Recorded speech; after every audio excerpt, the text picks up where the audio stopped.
Okay, guys, I'm going to cover the warranty spot. As you can see, I'm a man of multiple talents. So, home warranty. So, whenever you're buying a home, you have the right to either pay for a warranty out of your own pocket, or you can negotiate and request that the seller provide you with a warranty, right? Now, this is normally for pre-existing homes, okay? If you are trying to negotiate with your actual new construction builder, you're probably wasting your time doing that. I've never heard of a home builder giving an additional warranty on top of the warranty that they already give you. So this is in the space of pre-existing homes. So warranties normally cost about $500, okay? And there are lots of home warranty companies out there that you can call, right?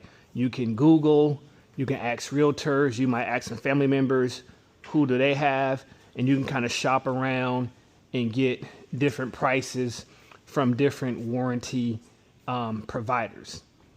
The most important part about the home warranty is understanding the coverage. That's the most important thing. So a lot of times when people hear home warranty, they think that this covers the entire home, and that is not correct. To be honest with you, most home warranties cover very minimal things. For example, your refrigerator, right? So use that example. So let's say you have a refrigerator in your home and your refrigerator breaks down, right?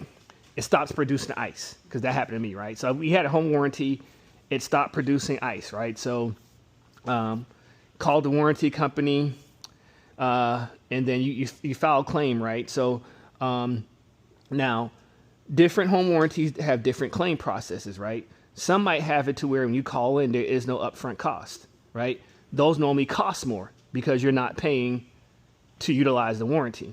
Some of them might be like $50, some might be $75. I'm used to seeing kind of like that $75 range when you call in, right?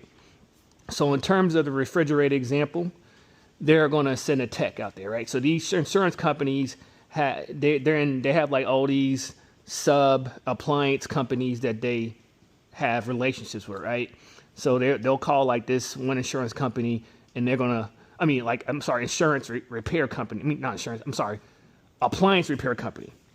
They're gonna send them out to your home. He's gonna look at the refrigerator. Okay.